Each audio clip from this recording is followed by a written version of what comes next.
On ne développe pas une entreprise sans vendre des produits et des services. À l'heure du digital, ça veut dire quoi vendre? On fait le point tout de suite avec mon invité, Enguerrand Astre. Bonjour. Bonjour Thomas. Enguerrand Astre, vous êtes directeur commercial chez Microsoft. Vous êtes aussi, et c'est pour ça qu'on a le plaisir de vous recevoir, auteur de l'ouvrage Vendre à l'ère du digital, paru chez Duno. Alors quand on parle de vente, ça veut dire quoi aujourd'hui?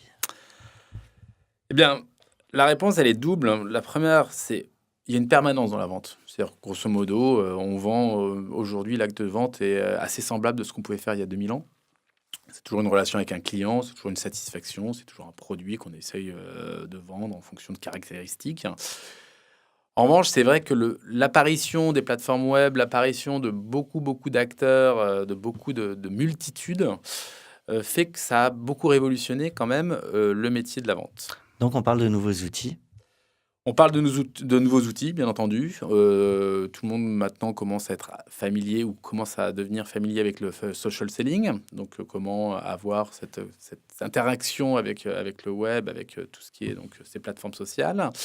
Il y a de l'inbound marketing, il y a du digital marketing. Il y a bien entendu tout ce qui est valorisation de la data, qui est crucial aujourd'hui. Ça, c'est le nerf de la guerre.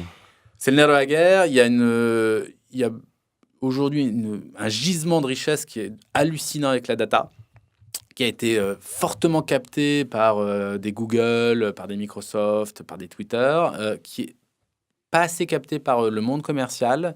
Et pourtant, il y a énormément de richesse à aller récupérer. Alors, je reste sur nos commerciaux. C'est quoi les datas aujourd'hui qu'ils peuvent ou doivent traiter? Alors, il y a des datas qui sont assez évidentes. Typiquement, je fais un rendez-vous client. Avant de ce rendez-vous client, je vais faire le Google, je vais aller sur LinkedIn.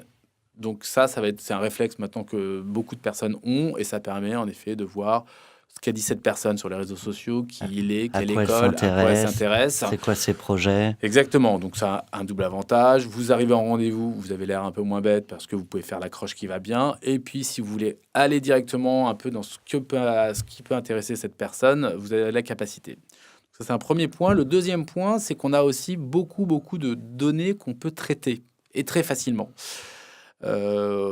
Exemple, voilà. Alors, prenons l'exemple typique vendeur de parapluie.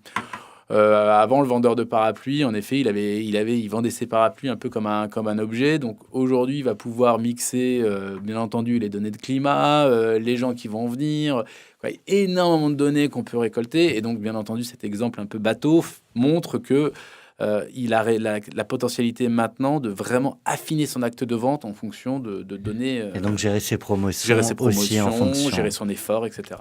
Alors sans parler de méthode, vous avez quand même développé une approche qu'on retrouve dans l'ouvrage. Tout à fait. Donc ça revient. Donc la méthode, il y a beaucoup de méthodes de vente, elles sont très très bonnes. Moi, j'ai pas de prétention à révolutionner ces méthodes de vente. En revanche, en effet, par ces 15 ans d'expérience dans le digital, dans la vente, je me suis rendu compte qu'il y avait des choses qui fonctionnaient mieux, d'autres choses qui fonctionnaient moins bien. Et donc, en effet, j'ai une approche qui est en 3 V.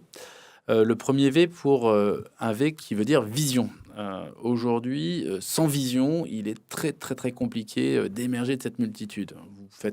Vous êtes, par exemple, créateur de mosaïques. Vous tapez mosaïque sur Google, vous allez avoir des milliers et des milliers et des milliers de résultats. Vous allez taper mosaïque andalouse spécialiste. Là, déjà, vous allez en avoir un peu moins.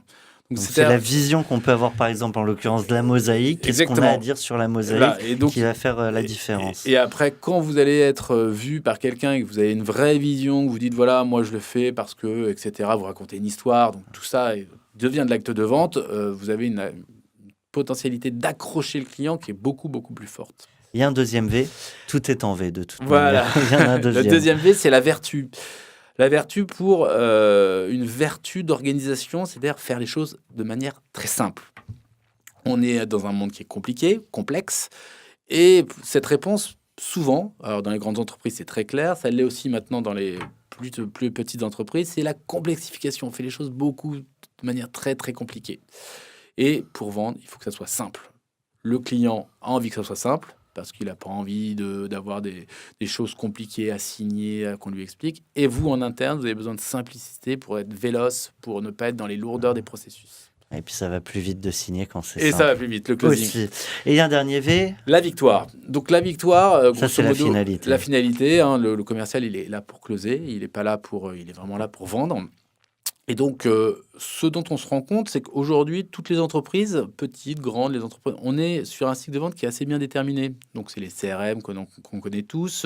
Première phase, qualifier le lead, aller en solution, finaliser la proposition, etc. Donc, on a cette sorte d'axe horizontal qui est très, très bien maîtrisé par la plupart des organisations. Mais on ne se rend pas souvent compte si on est en zone rouge ou si on est en zone verte. Est-ce que, même si on avance dans l'axe temporel, est-ce qu'on est plutôt bien vis-à-vis du client? Est-ce qu'on est plutôt bien vu ou est-ce qu'on est plutôt mal vu? Et donc, Et auquel cas ça avance, mais d'avance, ça ne signera pas. exactement. Donc là, le pire des cas, c'est vous avancez sur l'ensemble du processus et puis au bout de 1 mois, 2 mois, 3 mois d'effort, vous êtes blackboulé. Puis si vous creusez avec le client, votre client vous dit ouais, au bout de 3 semaines, je me rendais compte de toute façon que ça correspondait pas exactement à ce que je voulais. Donc là aussi, une approche qui est très très pragmatique, hein, qui est une approche de scoring qui vous permet, dès le début de votre deal, de votre affaire, de ce que vous voulez gagner, ce que vous voulez vendre, mettre en place une sorte de petit compteur qui vous permet de dire est-ce que je suis dans le rouge, est-ce que je suis dans le vert? Si je suis dans le rouge, j'arrête ou je fais un plan d'action pour revenir dans le vert. Si je suis dans le vert, il faut que je conserve cette avance. Bon, moi, j'ai mon petit compteur qui me dit qu'on arrive à la fin de cette chronique. En tout cas, on était dans le vert. Un grand merci à vous, Enguerrand Astre. Je rappelle le titre de votre ouvrage, Vendre à l'ère du digital. C'est chez Duno. Et nous, on se retrouve dès la semaine prochaine pour une nouvelle chronique. Merci à tous.